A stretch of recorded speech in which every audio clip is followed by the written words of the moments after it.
Kesihatan Malaysia KKM digesa mewujudkan satu kaedah yang mudah dan mesra pengguna untuk mangsa-mangsa COVID-19 dan bagi mereka yang telah kehilangan mana-mana ahli keluarga akibat virus itu untuk menuntut wang pampasan yang telah dijanjikan oleh pihak kerajaan. Kenyataan itu dibuat oleh Presiden Persatuan Pemuda Islam Malaysia PPIM, Datuk Nazim Johan pada 14 April lalu. Namun sehingga kini pihak kementerian belum mengeluarkan prosedur operasi standard SOP yang terperinci kepada mereka yang mahu membuat tuntutan. Sebelum ini kerajaan pernah menjanjikan pampasan kepada mangsa COVID-19. Namun sehingga kini kebanyakan kes kematian melibatkan pesakit COVID-19 sering dikatakan berpunca daripada masalah kesihatan lain, contohnya sakit jantung. Jadi bagaimana cara mangsa atau keluarga mangsa untuk membuat proses tuntutan?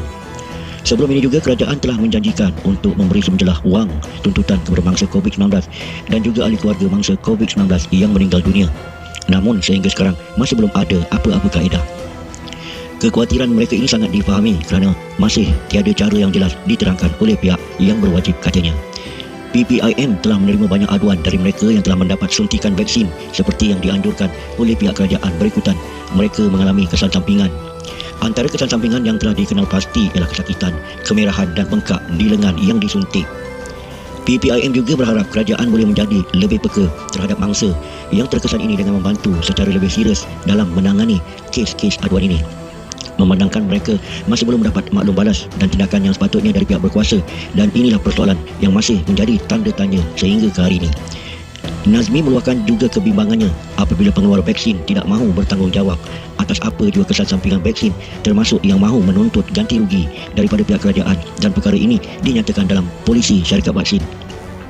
Sehari selepas itu, Kementerian Kesihatan ada mendakwa mengumumkan garis panduan permohonan tuntutan waris mangsa kematian akibat program imunisasi COVID-19 kebangsaan.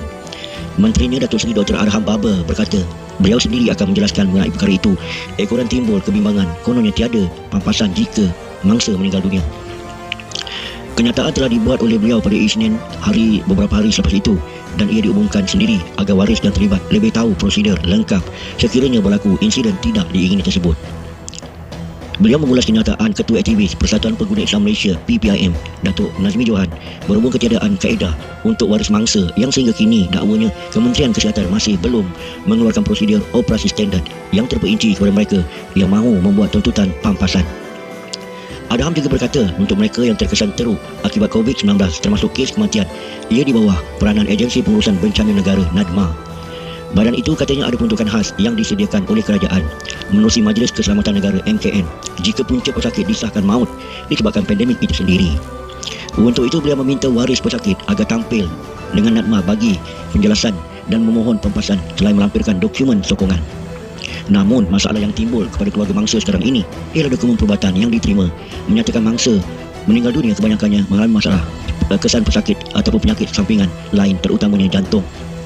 Walaupun ada ahli keluarga mendakwa mangsa sihat walafiat, tiada penyakit serius dan hanya mengalami simptom selepas mendapat suntikan vaksin kedua seperti yang ditularkan di media sosial. Namun setakat hari ini, sindrom penafian bahawa ada kes kematian akibat vaksinasi masih diguna pakai oleh pihak kerajaan, biarpun berlaku beberapa kematian di sana sini.